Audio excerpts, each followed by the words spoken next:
Yan po, na-traffic na po kami dito sa may part po ng Jadi. Yan, pabiyahe po kami papunta sa Natividad, Pangasinan para maki-attend po kami ng reunion ng Igoberta Baroga Clan. Yan.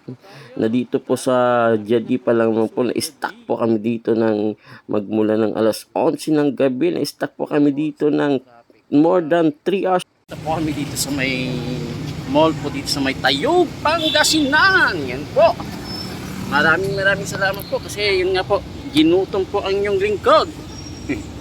Galing na po kami dito sa may isang mall po dito sa Tayog, Pangasinan. Yan po. O, di po ba? Tingnan nyo po. Meron po kaming uniform. Ayan, charos na po. Tara na po sa venue po ng ano to? Basta sa venue po ng reunion. Yan po. Yan po yung mall po dito na pinuntahan po namin dito sa may Tayog, Pangasinan. Yan. Panoramic Natividad, Pangasinan. Intayon. Agpasyare na po. Yan po ang Natividad Palace. At dito na po, nakarating na po kami dito sa lokasyon po ng gaganap, kung saan po gaganapin ang aming reunion.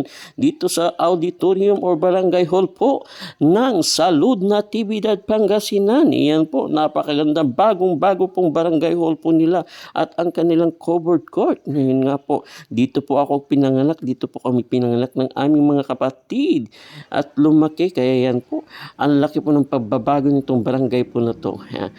Ayan po, ang ganda po ng kanilang barangay.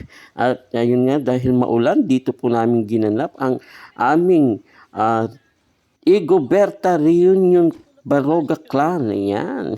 Ayan, di po ba? At lumabas na rin ang inyong lingkod sa sasakyan na parang congressman at sinalubong po ng aking mga pamangkin. Ayan. At nung nag-umpisa na po, ang inyong lingkod po ang host po ng aming party. Ayan po. At inintroduce ko na po ang ating mga pinsan at mga pamangkin na nagsalita po. Inintroduce po kanilang mga miyembro ng kanilang pamilya. Ayan. Ang iyong lingkod po ang host po dyan at kasama po ang aking pinsan na si Evelyn Baroga. Ayan na po. At nung natapos na introduce, napasayaw po ang inyong lingkod at ang aking hipag na si Angeli Baroga. Ayan. Pa-chat-chat-chat pa po. Kaya nung natapos po ang chat-chat, sumayaw at yan na po, nag-start na po kami kumain. Ayan. Pagkatapos po namin kumain po diyan, nag-start na rin po ang mga kabataan. Yan po, ni-startan na po namin ang palaro. Palakihan po ng ihip. Palakihan ng ihip. Palakihan po ng balloon. Kung sino pong malaki po ang balloon po nila dyan, inhipan, siya po ang mananalo. Yan. Natapos po nilang inihipan, nagkaroon po sila ng putukan ng balloon relay. O di po ba? Ayan po ang ginawa po ng mga kabataan kasi ang mga kabataan po, hindi lang po mga kabataan, lahat po ng mga miyembro po dito ng mga aming clan is nanggaling po ng ibang bansa, nanggaling ng Isabela, Pangasinan at sa malalayong lugar, Quezon City at kung saan Tarlac, Cavite. Yan.